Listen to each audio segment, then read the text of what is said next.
ଆପଣମାନେ ଜାଣିଥିବେ ବର୍ତ୍ତମାନ ପଲ୍ୟୁସନ୍ ନାଁରେ ସବୁଆଡ଼େ କୋକୁଆ ଭୟ ସୃଷ୍ଟି ହୋଇଛି, ଲୋକମାନଙ୍କର ଫାଇନ୍ କରୁଛି। ଠିକ୍ ଅଛି, କିନ୍ତୁ କୌଣସି ରାସ୍ତାରେ ମେନସନ୍ ନାହିଁ ଆପଣ କେଉଁ ଗାଡ଼ି, ବାଇକ୍ର ସ୍ପିଡ଼ କେତେ, କାର୍ର ସ୍ପିଡ଼ କେତେ, ବଡ଼ ଗାଡ଼ି କେତେ ସ୍ପିଡ଼ ଯିବେ ତାହା ବି ମେନସନ୍ ରହିବା ଦରକାର। ଲୋକମାନଙ୍କୁ ଆୱାରନେସ୍ କରିବା ଦରକାର, ଲୋକମାନଙ୍କୁ ସଚେତନ କରିବା ଦରକାର, ଆଡ଼ଭର୍ଟାଇଜମେଣ୍ଟ ବାହାରିବା ଦରକାର, ସାଇନେଜ୍ ରହିବା ଦରକାର। ଯାହାଫଳରେ କ'ଣ ହେବ ନା ଲୋକମାନେ ସଚେତନ ହେବେ ଏବଂ ଜାଣିବେ, ତାପରେ ଭୁଲ କଲେ ତାଙ୍କୁ ଫାଇନ୍ କଟାଯାଉ। ତାପରେ ଯେଉଁ ହେଲମେଟ୍ ନାହିଁ ଫାଇନ୍ କଟୁଛି, ଇନ୍ସୁରାନ୍ସ ନାହିଁ ଫାଇନ୍ କଟୁଛି, ଡିଏଲ୍ ନାହିଁ ଫାଇନ୍ କଟୁଛି, ପିୟୁସି ନାହିଁ ଫାଇନ୍ କଟୁଛି। ତା ପାଇଁ ସରକାର ମଧ୍ୟ ଚିନ୍ତା କରନ୍ତୁ, ବ୍ୟବସ୍ଥା କରନ୍ତୁ କେମିତି ଲୋକମାନଙ୍କୁ ଅନ୍ ଦି ସ୍ପଟ୍ ଯଦି ହେଲମେଟ୍ ନାହିଁ ତାର ହେଲମେଟ୍ରେ ଫାଇନ୍ 1000 ନୁହଁ 2000 ଟଙ୍କା ଆପଣ କାଟନ୍ତୁ, କିନ୍ତୁ ଅନ୍ ଦି ସ୍ପଟ୍ ଗୋଟେ ହେଲମେଟ୍ ତାକୁ ଦିଅନ୍ତୁ। ଇନ୍ସୁରାନ୍ସ ନାହିଁ ଆପଣ 5000 ଟଙ୍କା ଫାଇନ୍ କରୁଛନ୍ତି, 5000 ଟଙ୍କା ଫାଇନ୍ ନ କରିକି ଫାଇନ୍ କରିବା ସହିତ ଯେମିତି ତୁରନ୍ତ ଇନ୍ସୁରାନ୍ସ ହେବ ତା ସେ ଲୋକଟି କରିବ ତା ପାଇଁ ବ୍ୟବସ୍ଥା କରାଯାଉ। ଆ ଦ୍ୱାରା କ'ଣ ହେବ ନା ଲୋକମାନେ ଉପକୃତ ହେବେ ଏବଂ ସରକାରଙ୍କ ଯୋଜନା ଠିକ୍ ଭାବେ କାମରେ ଲାଗିବ।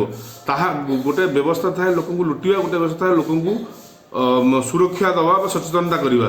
ଇଏ କେବଳ ଲୁଟିବା ପାଇଁ ବ୍ୟବସ୍ଥା ହେଇଛି। ଆ ଦ୍ୱାରା ସାଧାରଣ ଲୋକଙ୍କର ଫାଇଦା କିଛି ନାହିଁ, କେବଳ ଲସ୍ ହେବ ଏବଂ ଲୋକ ହଇରାଣ ହେବେ।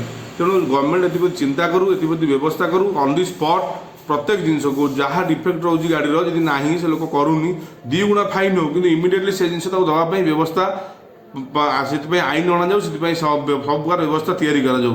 ଏତିକି ସରକାରଙ୍କୁ ଅନୁରୋଧ ରହିବ, ଯାହାଦ୍ୱାରା ଲୋକମାନେ ଉପକୃତ ହେବେ ଏବଂ ଯୋଜନା ସଠିକ୍ ରୂପେ କାର୍ଯ୍ୟରେ ଲାଗିବ।